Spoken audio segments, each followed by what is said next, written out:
విద్యుత్ సంస్థల లెక్కలు చెప్పిన అధ్యక్ష. లెక్కలు తప్పకుండా లెక్కలు చెప్పాలా, నేను లెక్కలు చెప్పాను. అప్పుల పాలు చేశామన్నారు. అప్పుల పాలు గౌరవ శాసనసభ్యులకు సబ్జెక్ట్ చెప్ప ఏం చెప్తున్నా లెక్కలు చెప్తున్నా సార్, లెక్కలు చెప్తున్నా. స్వర్గీయ రోషయ్య గారు ఈ భూమి మీదనే లేడు కాబట్టి ఆయన పేరు తీసుకోవాల్సిన అవసరం లేదు. ఓకే సార్, ఎవరైనా బతికున్న వాళ్ళు ఉంటే వాళ్ళ పేరు తీసుకో. తప్పకుండా సార్.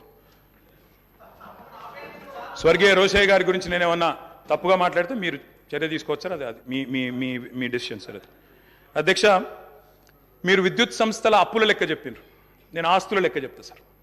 అధ్యక్ష, 81,516 కోట్ల అప్పు చేసిపోయిండ్రు అన్నారు అధ్యక్ష.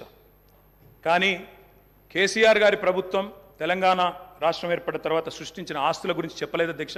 ఉద్దేశపూర్వకంగా బదనాం చేయడానికి, బట్టగాల్చి మీదేయడానికి, అప్పుల సాకు చెప్పి 6 గ్యారంటీలు గొట్టెతందుకు ఒక ఉపోద్ఘాతాన్ని రూపొందించి ఇగో అప్పుల పాలైపోయింది, దివాలా తీసిందని చెప్పి తప్పించుకోవడానికి తప్ప ఇంకోటి కాదు అధ్యక్ష. అధ్యక్ష, ట్రాన్స్కో, టీఎస్ ట్రాన్స్కో అధ్యక్ష, ఇంకొక మాటలో చెప్పాలంటే అధ్యక్ష, వీళ్ళు అప్పచెప్పిపోయినాడు 2014లో. విద్యుత్ శాఖ అతి భయంకరమైన శాఖ అధ్యక్ష, అతి భయంకరమైన శాఖ. అత్యంత దురవస్థలో మాకు అప్పచెప్పిపోయినారు. అప్పచెప్పిపోయినప్పుడు ఏంది అధ్యక్ష పరిస్థితి? 2,700 మెగావాట్ల కరెంటు లోటు ఆ రోజు తెలంగాణ ఏర్పడ్డ నాడు. 22,423 కోట్ల అప్పులు మీరు అప్పచెప్పినాడు మాకు. 22,423 కోట్ల అప్పులు అధ్యక్ష. ఆనాడు ఇది ఆ రోజు మీరు అప్పచెప్పినప్పుడు అప్పులు 22,000, లోటు 2,700 అధ్యక్ష. ట్రాన్స్కో ఆస్తులు అధ్యక్ష, లెక్క వాళ్ళేమో అప్పులు చెప్పారు, నేను ఆస్తులు చెప్తున్నా. ట్రాన్స్కో ఆస్తులు వాళ్ళు అప్పచెప్పిపోయినాడు మాకు 2014లో 7,461 కోట్లు. ఈరోజు అధ్యక్ష ట్రాన్స్కో ఆస్తులు మళ్ళీ తిరిగి మేము వాళ్ళకి అప్పచెప్పినప్పుడు 24,476 కోట్ల అధ్యక్ష. జెన్కో ఆస్తులు అధ్యక్ష, టీఎస్ జెన్కో ఆస్తులు ఆనాడు 19,607 కోట్లు 2014లో, ఈరోజు 53,963 కోట్ల అధ్యక్ష.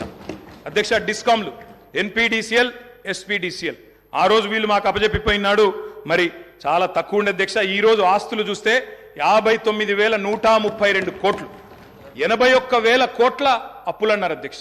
కానీ ఆస్తులు మా ప్రభుత్వం సృష్టించింది మొత్తంగా కలిపితే 1,37,571 కోట్లు. ఇది వాస్తవం అధ్యక్ష. ఆస్తులు మాత్రం చూపెట్టకుండా అప్పులు మాత్రం చూపెట్టి తిమ్మిని బమ్మిని చేసి ఏదో బుకాయించేదో చేస్తాం, జాదుగర్ చేస్తామంటే కుదరదు అధ్యక్ష. అధ్యక్ష, మొత్తం డిస్టర్బే చేశారు అధ్యక్ష. I'm just getting started. మీరు దయచేసి మొత్తం 5 మంత్రులు ముఖ్యమంత్రి గారు డిస్టర్బ్ చేశారని మాట్లాడే అవకాశం ఇవ్వలేదు. ఇంకోటి నేను సబ్జెక్టే మాట్లాడుతున్నా సార్, ఒక్కటి కూడా అన్పార్లమెంటరీ మాట మాట్లాడలేదు, సబ్జెక్ట్ తప్ప ఇంకో మాట మాట్లాడలేదు. అవకాశం ఇవ్వండి.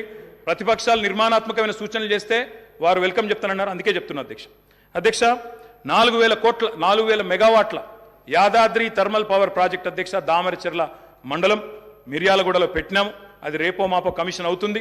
తప్పకుండా దాన్ని కూడా మరి పూర్తి స్థాయిలో నిర్మించాలని ప్రభుత్వాన్ని కోరుతా ఉన్నా. 1,080 మెగావాట్ల భద్రాద్రి అధ్యక్ష, దాన్ని కూడా నిర్మించాం. 800 మెగావాట్ల కేటీపీఎస్ ప్లాంట్లు మరి పూర్తి స్థాయిలో నిర్మాణం చేసినాం అధ్యక్ష. తప్పకుండా దాన్ని కూడా వారు పూర్తిగా మరి సవ్యంగా ముందుకు తీసుకొని పోవాలని కోరుతా ఉన్నా అధ్యక్ష. అధ్యక్ష, ఇంకా విద్యుత్ రంగానికే వస్తే నేను ఒక మాట అడుగుతా ఉన్నా అధ్యక్ష. అధ్యక్ష, ఉదయ్ స్కీమ్లో చేరినాం అధ్యక్ష.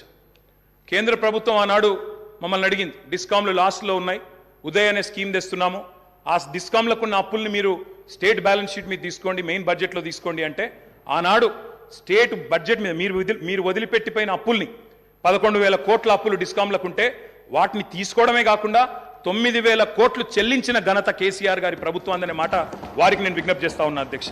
అధ్యక్ష, ఇంకొక మాట, ఇక్కడ విద్యుత్ శాఖ మంత్రి గారు లేరనుకుంటాను అధ్యక్ష, ముఖ్యమంత్రి గారి దగ్గరే ఉందేమో, బట్టి గారి దగ్గర ఉన్నట్టుంది అధ్యక్ష. బట్టి అన్న కూడా వినాలా అధ్యక్ష. విద్యుత్ సంస్థలు, విద్యుత్ ఉత్పత్తి కేంద్రాలకు ఒక ప్రత్యేకత ఉంటుంది అధ్యక్ష. సెల్ఫ్ హైపాతికేషన్ ఉంటుంది అధ్యక్ష. సెల్ఫ్ హైపాతికేషన్ అంటే ఏంది అధ్యక్ష? అంటే ఆస్తుల నిర్మాణం జరుగుతూ ఉంది కాబట్టి ఒక అప్పు తీసుకొచ్చి పిఎఫ్సి ద్వారానో ఆర్ఈసీ ద్వారానో దబ్బను ఒకవేళ అప్పు కట్టకపోతే ఆ విద్యుత్ కేంద్రాన్ని పూర్తిగా ఓనర్షిప్ తీసుకొని అమ్మేసి కావాలంటే అప్పును పూడ్చుకునే శక్తి ఉంటుంది అధ్యక్ష. అంటే ఆస్తి సృష్టిస్తే అప్పు కట్టడానికి పరపతి ఉంటుందనే ఉద్దేశంతో దాన్ని సెల్ఫ్ హైపాతికేషన్ అంటారు. అక్కడ గవర్నమెంట్ ఇచ్చేది కేవలం గ్యారంటీ మాత్రమే బట్టన్న, మీరే ఫైనాన్స్ మినిస్టర్ కూడా. కాబట్టి దాన్ని ఏదో 81,000 కోట్ల అప్పు అని చెప్పి ఇవాళ ఆ గృహజ్యోతి అనే కార్యక్రమం నుంచి మీరు ఏదో ఎగ్గొట్టడానికి తప్పుకునేటట్టు ప్రయత్నం చేస్తున్నట్టు కనబడుతుంది తప్ప ఇంకోటి కాదు. దయచేసి మహిళలకు ఇచ్చిన మాట, రాష్ట్రంలోని మధ్యతరగతి కుటుంబాలకు ఇచ్చిన మాట 200 యూనిట్లు ఫ్రీగా ఇస్తామని నిలబెట్టుకోండి. అప్పుల కంటే ఆస్తులు ఎక్కువ ఉన్నాయి, 1,37,571 కోట్ల ఆస్తులు సృష్టించి మీకు అప్పచెప్పాం, సవ్యంగా నడపండి అని చెప్పి కూడా నేను విజ్ఞప్తి చేస్తా ఉన్నాను. అధ్యక్ష, నేను ఇంకొక మాట అడుగుతా ఉన్నాను.